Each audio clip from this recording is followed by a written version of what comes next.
こんにちは、さいとうなおきです。今日も気まぐれ添削やっていきたいと思います。今日の作品はこちら。すごくねダークな印象でかっこいいイラストですよね。4113の作品で、タイトルは滅びた日。狂気に陥った戦士は世界を焼き払うというイメージで絵を描きました。人物がもっと狂っているように見えて、背景がもっと豊かになってほしいですとのことです。はい、4113ご応募ありがとうございます。はい、このねドラゴンのゴツゴツした感じとか、あとはねこの炎の迫力とか、印象的なシーンが描けていて、とても魅力的な絵作りができているなと思いました。で、今回はですねどこを添削していくかなんですが、全体的なイメージをちょっと見直してですね、バージョン違いを作ってみたいなと思っています。というのはこれはこれでですね、もう十分に成り立っている絵だと思うんですが、ご本人のコメントを聞くと若干ちょっと違和感というか、最終的に本人が目指していたイメージからは少し離れたシチュエーションになってしまっているのかなということなんですね。はい、ご本人のコメント。狂気に陥って狂った戦士が世界を焼き払ってしまうっていうね、そういう世界観を描きたかったはずなのに、この絵を見るとですね、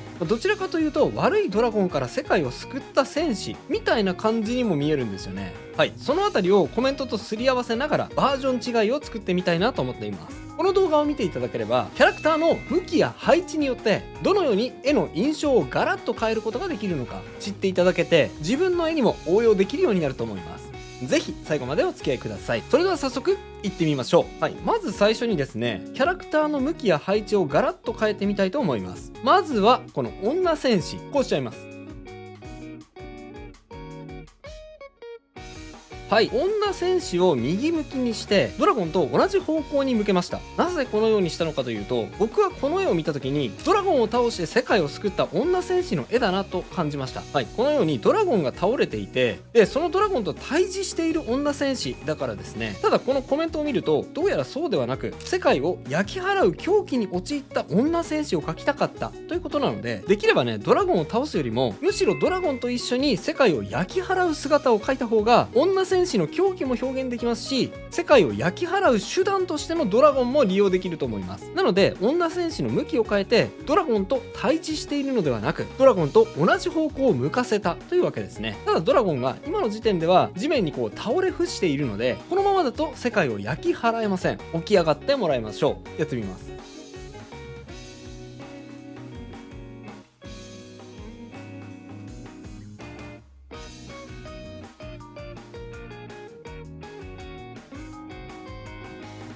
はい、首をもたげて女戦士と同じ方向を向いて世界をねめつけている姿にしたいと思います。体はね後で描きますね。でそれと色なんですが、今ですね画面全ての色が似通ってしまっています。背景も赤っぽい、ドラゴンも赤っぽい、人物も赤っぽい。これだとですね結構真っ平らに見えてしまうんですね。背景も含めてね絵がリッチに見えないっていうのは、そういう線もあるかもしれません。結構ね背景すごく描き込んでいるんですが、これでもねあんまりリッチに見えないっていうのは、そういうコントラストのせいかもしれませんね。全部の色が似通ってしまっていると結構ね平面的に見えてしまう場合が多いんですね。例えばドラゴンだけでももう少し青っぽかったりとか緑っぽかったりする方が、より画面が見やすく、ドラゴンも印象的に見えると思います。やってみます。はい、こんな感じでですね、一気にカラーリングを見直したい時にはグラデーションマップが使えますね。このスライダーに色を配置していくだけで、色を簡単に置き換えることができます。グラデーションマップがわからない、使い方が知りたいっていう人は、伝授おしゃれな色1分で塗り終わる方法、こちらの動画でグラデーションマップの使い方を解説していますので、終わった後にねこちらを見てください。さて一旦ドラゴンはここまでで置いておいて、まずは全体の配置を一旦全て見直しちゃいましょう。次は地面です。やってみます。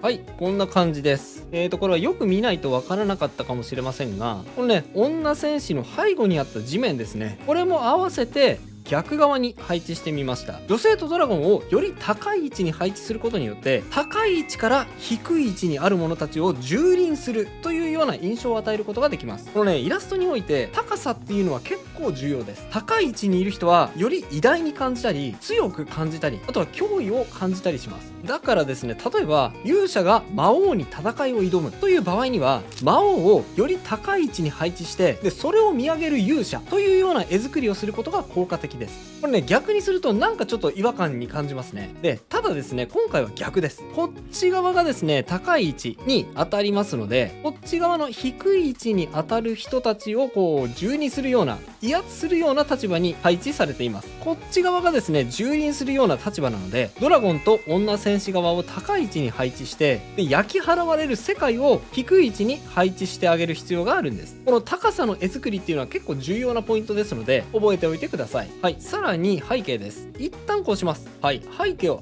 明るい赤に置き換えました。ドラゴンと女戦士がね、暗い色なので、思い切って背景を明るい赤にしてあげても、このキャラクターのシルエットが強調されていいと思います。さて、ここまでは単純に元の絵を切り張りして絵を再配置しただけなので、これね、ところどころこうぶった切れてしまって足りない要素がたくさんありますよね。足りない部分を書き加えて自然につながるようにしていきましょう。まずはドラゴンの体ですね。なんといっても何もないですからね。はい、足りない部分を補完していきましょうか。やってみます。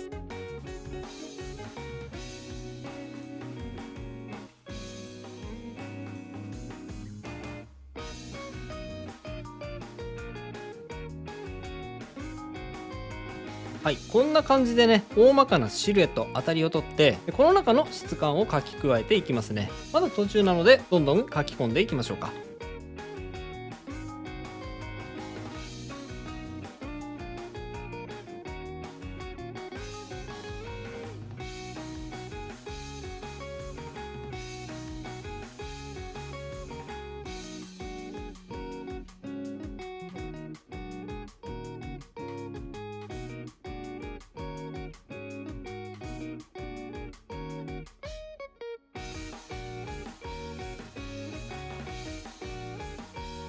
はい、こんな感じです。こんな感じでね、こう、点々点々って書くと、これがね、ドラゴンのゴツゴツした皮膚感を表現するのに役立ちますので、ちょっとね、こう、ゴツゴツした岩肌のようなね、表皮を書き表せると思います。で、やはりですね、ポイントなのは色ですね。ドラゴンはさっき意図的に色を緑っぽいグレーにして、背景の赤から浮いて見えるように調整しました。ただですね、全体的に緑グレーにしてしまうと、それはそれで浮きすぎてしまって絵に馴染みません。なので、主にこう、下の方を向いている面、お腹あたりとか、あとは首筋などは背景の赤に影響を受けて赤っぽくしてあげましょう。はい。こちら側はね、この首筋の後ろとか背中とか、この辺が緑なのに対して、この下の方を向いているお腹あたり、首筋などはちょっとこう茶色っぽいというか赤みを帯びていますよね。そうすることで背景の光がドラゴンに影響を及ぼしていることを表現できますので、唐突に切って貼ったような存在ではなくて、まるでそこに存在しているように見ている人に感じさせることができます。もしね、絵を描いていて、なんかこのキャラクター背景から浮いてるなと思ったら、背景の色を一部反射光としてキャラクターに入れ込んでみてください。そうすることでキャラクターが背景に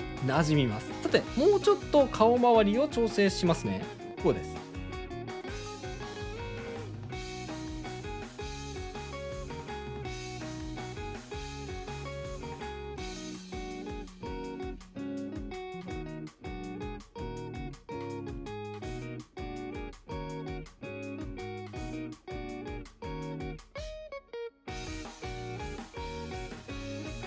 はい、こんな感じです。ドラゴンの巨大感を表現するために歯の大きさなどを見直してみました。ちょっとですね、前の状態だと歯の大きさが顔の大きさに対して大きかったので、どことなくですね、こうサイズ感が小さめに見えてました。あとは鱗の細かさとかもそうですね。鱗もですね、より細かくした方がドラゴンの巨大感を伝えることができます。ただですね、全体的に鱗を描く必要はありません。主にこの光が当たっている部分から暗い面に切り替わる部分ってあるじゃないですか。この斜線で描いた部分ですね。はい、この鼻のあたりです。ここの境目の部分にだけ鱗を描き足してあげましょう。全体的に描かなくてもですね、この部分にさえ鱗っぽい凹凸が表現されていれば、他も同じような質感なのねということが見ている人に伝わると思います。逆にね、全体的に描いてしまうとちょっとね、くどくどしすぎたような感じになってしまう場合が多いですね。はい、ドラゴンはこんな感じ。あとは戦士もちょっと調整します。例えばこんなのもいいでしょう。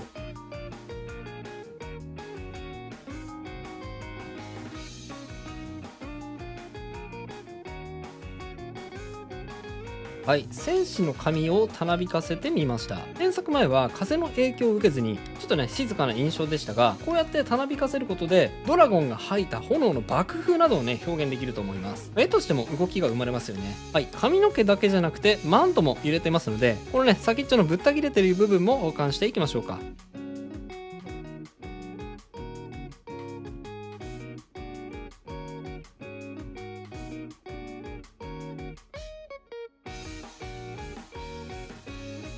はい、こんな感じです。あとはね、地面もちょっとこう単調というか平面的に感じてしまうんですよね。少し加筆して奥行きを出していきましょうか。はい、やってみます。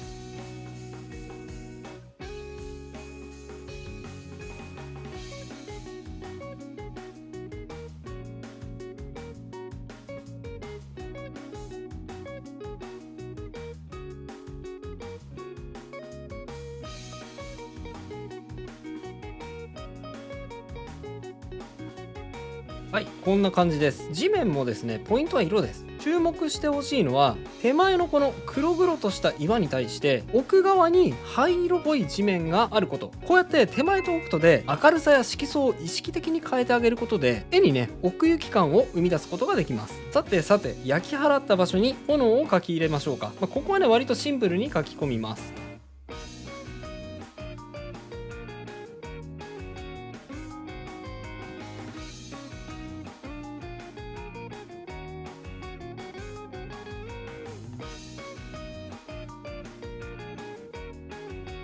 はい、こんな感じ。炎もね結構今回はシンプルに描きましたが、ポイントはやはり色で奥行きを表現してるってことです。メインになるこの明るい黄色、そして少しオレンジがかった黄色も追加することで、明るい黄色よりは少し手前にいたり、あとはねこう奥に引っ込んだりもします。奥行きがあまり出ないなと思ったら、今やったように岩でも炎でも人でも手前にあるものと奥にあるもの、色相や明るさを意図的に変えてみてください。そうするだけで不思議と奥行きが生まれてきます。こんなにシンプルに描いているのにちょっと奥行き生まれたでしょう。はい、そう考えると意外と奥行きって簡単なんですよ。といったところで今回の添削は以上となります。並べて比較してみましょう。はい、右がビフォー、左がアフターです。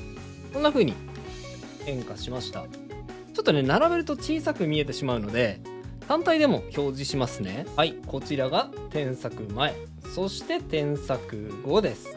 添削というかね別パターンを作ったっていう感じでしょうか。はい、といったところでですね、今回は登場人物の配置を見直して作者の意図を汲み取ったバージョン違いの絵を作ってみるという添削をしてきました。いかがだったでしょうか。配置を見直すだけでもねガラッと印象を変えることができますので、ぜひこの動画参考にしてみてください。お知らせです。動画販売サイト Vimeo にて1ヶ月で絵が上手くなる動画イラスト上達プログラムが販売中です。初心者でも絵の下書きから完成までサポートする内容、そして中級者のための少し突っ込んだ内容、上級者のお悩みに答える内容など15本の取り下ろし動画をセットにしたサブスクではない動画買い切り型になっております。プロの翻訳家による正確な英語字幕もついていますよ。全巻セットでなんと4500円、1本からでも500円で購入可能ですが、全巻セットで購入するとなんとスペシャル特典として大人気イラストレーター作者2さんとの線の描き方についての対談動画まで限定でついてきちゃいます。気になった方は概要欄に URL を載せておきましたので、そちらからぜひぜひチェックしてみてくださいね。それではまた次回の動画でお会いしましょ